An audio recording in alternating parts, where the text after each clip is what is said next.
of murder on Monday. TK, or Tamor McIntyre, was convicted for the death of Mark Saldivar, who was killed in a San Antonio Chick-fil-A parking lot in 2017.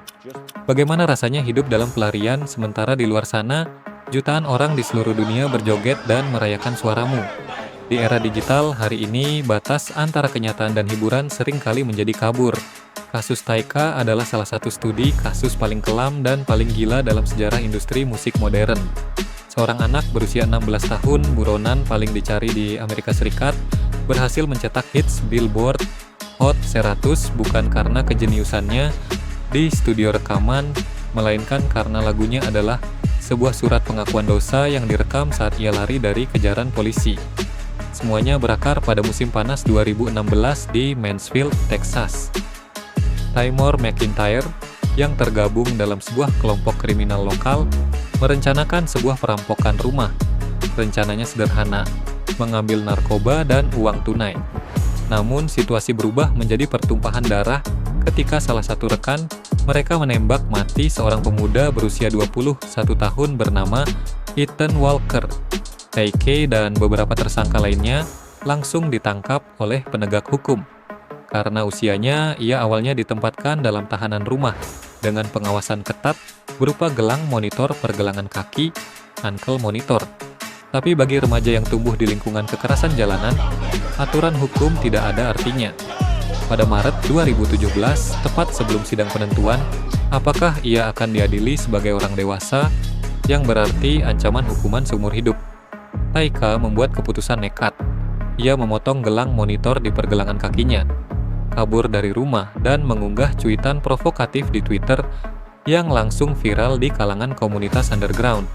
Ia secara terbuka menantang pihak kepolisian. Sejak detik itu, Taika resmi menjadi buronan kelas kakap. Namun, alih-alih bersembunyi di tempat sunyi, ia justru memilih untuk hidup di jalanan kota-kota besar di Amerika. Berpindah dari satu motel murah ke motel lainnya, membawa senjata api dan mempersiapkan sebuah karya yang akan mengguncang dunia. Disinilah misteri dan teori konspirasi mulai bermunculan. Bagaimana mungkin seorang remaja buronan yang diburu oleh US Marshals bisa menyewa studio musik profesional, merekam vokal dengan kualitas jernih dan memproduksi video klip yang sinematik tanpa tertangkap? Banyak pengamat kriminal dan teori internet menduga bahwa pelarian Taika didanai dan dilindungi oleh jaringan geng jalanan lokal yang menggunakan popularitasnya sebagai alat cuci uang atau propaganda geng. Dan puncak dari kegilaan itu terjadi pada Juni 2017 saat video musik The Race dirilis ke YouTube. Dalam video tersebut, Taika dengan santai bernyanyi di sebelah poster wajahnya sendiri yang terpampang sebagai buronan polisi. Tanpa penyesalan, "Fuck a beat, I was trying to beat a case, but I gotta ban 'em, so I gotta flee the state."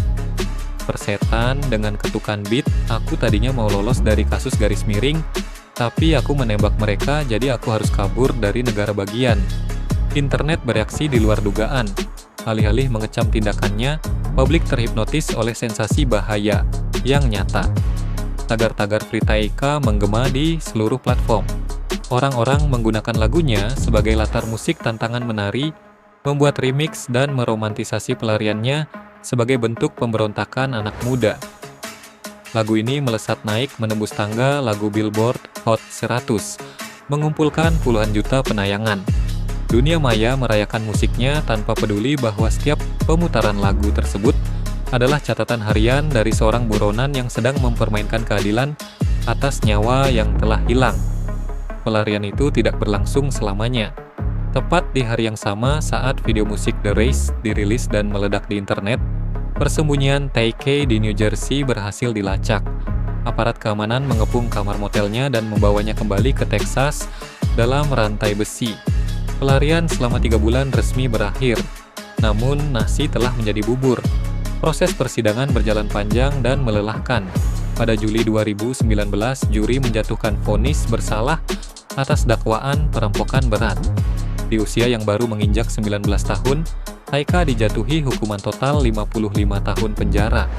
Kasus Taika meninggalkan pertanyaan besar bagi budaya pop modern.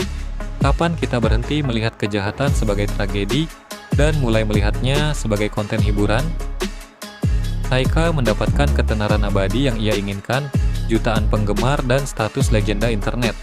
Tapi harganya adalah kebebasan, masa muda dan sisa hidupnya di balik dinding beton penjara. The Race telah selesai dan pada akhirnya hukum mengejar lebih cepat daripada algoritma internet. Bagaimana menurut kalian? Apakah hukuman 55 tahun itu setimpal dengan apa yang ia perbuat atau industri musik ikut bertanggung jawab atas terciptanya tren mengerikan ini?